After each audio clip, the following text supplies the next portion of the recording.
আজ আমার বায়ানের বিষয়বস্তু হলো ইসলামিক সভ্যতা। নাহমাদুহু ওয়া নুসাল্লি আলা রাসূলিহিল কারীম, আম্মা বা'দ। ইসলামিক স্বর্ণযুগ অষ্টম শতাব্দী থেকে চতুর্দশ শতাব্দী পর্যন্ত ইসলামের ইতিহাসে সাংস্কৃতিক, অর্থনৈতিক ও বৈজ্ঞানিকভাবে সমৃদ্ধ হওয়ার সময়কালকে বোঝায়। সপ্তম শতকে প্রথম ইসলামিক রাষ্ট্র প্রতিষ্ঠা ও ইসলামিক শক্তির উত্থানের সময় শুরু হয়। এই যুগে মুসলিম বিশ্বের রাজধানী বাগদাদ, কায়রো, কর্ডোবা বিজ্ঞান, দর্শন, চিকিৎসা বিজ্ঞান শিক্ষার কেন্দ্রে পরিণত হয়। হযরত মুহাম্মদ সাল্লাল্লাহু আলাইহি ওয়াসাল্লাম 610 খ্রিস্টাব্দে নবুয়ত প্রাপ্ত হন এবং এরপর থেকে তিনি ইসলাম ধর্ম প্রচার করেন। তিনি প্রথম মদিনাকে কেন্দ্র করে ইসলামিক রাষ্ট্র প্রতিষ্ঠা, পরবর্তী পর্যায়ে তিনি মক্কাকে কেন্দ্র করেন। আরব সমাজে নারীর মর্যাদা ছিল সীমিত, এমনকি আরব সমাজে কন্যা শিশুকে হত্যা করার রীতি প্রচলিত ছিল।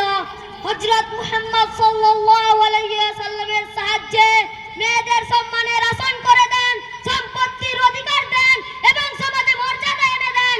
চিকিৎসা বিজ্ঞান, অতীতে মানুষরা চিকিৎসা বিজ্ঞান কুসংস্কার, জাদুমন্ত্র মনে করত। মুসলমানরা মানুষকে এই ভুল ধারণা থেকে মুক্তি দেন। তারা বিভিন্ন রোগের কারণ, লক্ষণ, উপসর্গ নির্ণয় করে সুনির্ধারিত প্রতিষেধক উদ্ভাবন করেন। গণিত বিখ্যাত মুসলিম গণিতবিদ ইবনে মুসা আল-খাওয়ারিজমা তার গ্রন্থে প্রথম বীজগণিত বোঝাতে অ্যালজেব্রা শব্দটি ব্যবহার করেন এবং বৈজ্ঞানিকদের দ্বারা তৈরি তারকার মানচিত্র ও জ্যোতির্বিদ্যার ধারণা বহু শতাব্দী ধরে ইউরোপে এশিয়ায় ব্যবহৃত হয়েছে। ভূগোল, দর্শন, ইতিহাস চর্চায় স্থাপত্য বিষয়ে অবদান রাখে ইসলামিক সভ্যতা। ইসলামী সভ্যতার শিক্ষা ও কার্যকর্মের প্রথম বৈশিষ্ট্যটি হলো তা বৈশ্বিক ও মানবিক, বৈষম্যহীন ইসলামে অখণ্ড পৃথিবীর বিধান। 2. ইসলামের জ্ঞান চর্চার ধারণাটি ব্যাপক ও বিস্তৃত। কুরআন সুন্নাহে জ্ঞান চর্চা, অতি উৎসাহ প্রদান, মর্যাদা, পুরস্কারের অঙ্গীকার। ইসলামিক প্রতিটি যুগের রাষ্ট্র ও জনগণের সহযোগিতায় অসংখ্য মাদ্রাসা ও শিক্ষার কেন্দ্র পরিচালিত হয়েছে। এক্ষেত্রে রাষ্ট্র বা রাষ্ট্রনায়কদের চেয়ে প্রত্যেক যুগের আলেমদের ভূমিকা অগ্রগণ্য। আল্লাহর ওপর আস্থা রেখে আলেমরা সব কীর্তি গড়েছেন। সমকালীন মসজিদগুলিতে শিক্ষার্থীদের বিপুল সমাগম ছিল। তারা আলেমদের কাছ থেকে কুরআন, হাদিস ইত্যাদি জ্ঞান অর্জন করত। জ্ঞান অর্জন আল্লাহর সন্তুষ্টির মাধ্যম ও ইবাদত বলে বিশ্বাস করত। সাহসিকতা, ইসলামিক সভ্যতায় আলেমরা ভালো কাজে আদেশ, মন্দ কামে নিষেধ ও অত্যাচারী শাসকের সামনে সবসময় সত্য উচ্চারণে সাহসী। ইসলামের ইতিহাসে সূচনাকাল থেকে সমাজ সংস্কারের জন্য যতবার জিহাদ সংগ্রাম ও জিহাদি আন্দোলনের প্রয়োজন হয়েছে, কোনো না কোনো আলেম তার নেতৃত্বের জন্য এগিয়ে এসেছেন। দিনের কথা অন্যদের কাছে পৌঁছানো প্রতিটি মুসলমানের কর্তব্য, তাতে আমরা দিনকে উম্মত পর্যন্ত পৌঁছাতে পারি। আখিরু দাওয়ানা আলহামদুলিল্লাহি রাব্বিল আলামিন। আসসালামু আলাইকুম ওয়া রাহমাতুল্লাহি ওয়া বারাকাতুহু। নাহমাদুহু ওয়া নুসাল্লি আলা রাসূলিহিল কারীম, আম্মা বা'দ।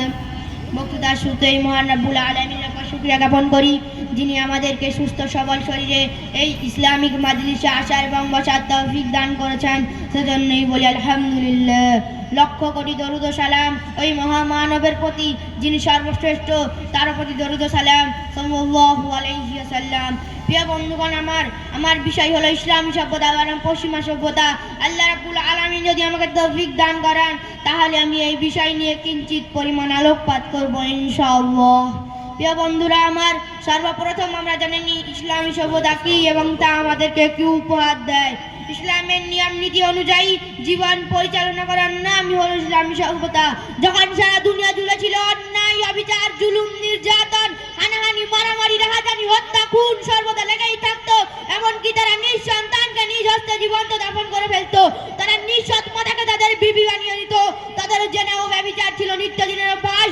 এমন সময় আল্লাহ রাব্বুল আলামিন কুরআন পাকে বর্ণনা করেন, কুনতুম আলা শাফা হুফরাতিম মিনান নারি ফাআনকাযাকুম মিনহা কাযালিকা ইউবাইয়িনুল্লাহু লাকুম আয়াতিহি লাআল্লাকুম তাহতাদুন। তোমরা সকলে অগ্নিকুণ্ডের নিকটবর্তী ছিলে, সেখান থেকে তোমাদেরকে উদ্ধার করা হয়েছে। সভ্যতার এবং মানবতার এমন লাজুক অবস্থায় অসভ্য জাতিকে সভ্য জাতিতে পরিণত করার জন্য আরব পর উত্তপ্ত বুকে সাইয়্যিদুল মুরসালিন খাতামুন নবিয়্যিন রাহমাতুল লিল আলামিন হযরত মুহাম্মদ সাল্লাল্লাহু আলাইহি ওয়াসাল্লাম আগমন করেছেন। সেই জাহেলিয়াতের যুগে যারা তাকে ভালোবাসে ধন্য হয়েছে, তারাই একমাত্র ইসলামের সুশীতল ছায়ায় অবস্থান হয়েছে।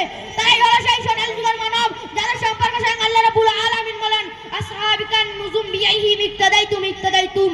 আমার সাহাবাগণ হলেন তারকাতুল্য, যাদের একজনকে কেউ যদি অনুসরণ করে তাহলে সে হেদায়েত পেয়ে যাবে। শুধু তাই নয়, আল্লাহ রাব্বুল আলামিন সূরা তাওবার 100 নম্বর আয়াতে বলেছেন, রাদিয়াল্লাহু আনহুম ওয়া রাদু আন, আল্লাহ তাদের প্রতি সন্তুষ্ট, তারাও আল্লাহর প্রতি সন্তুষ্ট। প্রিয় বন্ধুগণ আমার, হুজুর পাক সাল্লাল্লাহু আলাইহি সাল্লাম অক্লান্ত পরিশ্রম এবং সীমাহীন কষ্ট সহ্য করে সেই জাহেলিয়াতের যুগে ভ্রাতৃত্বের অধিকার স্থাপন করেছেন। তিনি আমাদেরকে ইসলামী সম্প্রদায় শিখিয়েছেন, বড়দেরকে সম্মান করা, ছেলেদেরকে স্নেহ ভালোবাসা, আত্মীয় স্বজন পাড়া প্রতিবেশীর সঙ্গে ভালো আচরণ করা। তিনি আমাদেরকে ইসলামী সম্প্রদায় শিখিয়েছেন চুরি, ডাকাতি, সুদ, ঘুষ, জেনা, ব্যভিচার এবং অন্যান্য নিকৃষ্ট কাজ থেকে বিরত থাকা। তিনি আমাদেরকে ইসলামী সম্প্রদায় শিখিয়েছেন মা বাবার খেদমত করা, ওস্তাদদেরকে সম্মান করা। তিনি আমাদেরকে ইসলামী সম্প্রদায় শিখিয়েছেন নারী জাতিকে পর্দার সহিত থাকা। প্রিয় বন্ধুগণ আমার, আজকে এই নারী জাতির পর্দার অভাবের কারণে অনেক মা বোনদের ধর্ষিত হতে হচ্ছে রাস্তাঘাটে, অনেক মা বোনদের ধর্ষিত হতে হচ্ছে নাইট ক্লাবে, অনেক মা বোনদের ধর্ষিত হতে হচ্ছে এই পার্কে, অনেক মা বোনদের ধর্ষিত হতে হচ্ছে সিনেমা হলে। বলেন ঠিক কিনা? তাই সেই প্রাণ প্রিয় মা বোনদের বলি, তোমরা সকলে পশ্চিমা সভ্যতা থেকে বের হয়ে ইসলামী সভ্যতায় ঢুকে যাও, নয়তো তোমাদের পরিস্থিতি অনেক খারাপের দিকে এগিয়ে যাবে। আজকে আমেরিকার দিকে তাকালে দেখা যায় তারা আধুনিকতার নামে নব্য তরুণদেরকে নিয়ে যাচ্ছে অন্ধকার যুগে। তারা তাদের মগজকে ধুলাই করে ফেলছে, তারা বিউটি পার্লারের নামে যৌন সাহায্য করাচ্ছে, তারা সুন্দরী নারীদেরকে নিয়ে যাচ্ছে প্রতিযোগিতার নামে অন্ধকার ভবিষ্যতের দিকে। ঠিক কিনা?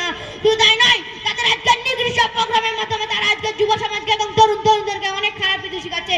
তারা আজকে এমন খারাপ কিছু শিখাচ্ছে যে আজকে আমাদের মুসলমান ভাই বোনেরা তাদের বৃদ্ধা মা বাবাকে বৃদ্ধাশ্রমে রেখে আছে। বলেন ঠিক কিনা? আজকে আমাদেরকে পশ্চিমা সভ্যতা এমন ভাবে গ্রাস করে নিয়েছে যে আমরা সেখান থেকে কোনোভাবে বেরোতে পারছি না। কেন আজকে আমাদের মধ্যে হুজুর পাক সাল্লাল্লাহু আলাইহি সাল্লামের আদর্শ দেখা যায় না, হুজুর পাক সাল্লাল্লাহু আলাইহি সাল্লামের সুন্নাত দেখা যায় না? আজকে যদি আমাদের মধ্যে হুজুর পাক সাল্লাল্লাহু আলাইহি সাল্লামের আদর্শ এবং সুন্নাত পরিপূর্ণ থাকতো, তাহলে পশ্চিমা সভ্যতা আমাদেরকে গ্রাস করতে পারতো না। আমি এই বলে আমার বক্তব্য শেষ করছি। আমি কবির কণ্ঠে একটি কবিতা বলতে চাই। পৃথিবীতে এসেছিলে যখন, কেঁদেছিলে তুমি, হেসেছিল ভুবন, এমন জীবন করিবে গঠন, মরিলে হাসিবে তুমি, কাঁদিবে ভুবন। নাসরুল্লাহি ওয়া ফাতহুল করিম। আসসালামু আলাইকুম ওয়া রাহমাতুল্লাহি ওয়া বারাকাতুহু।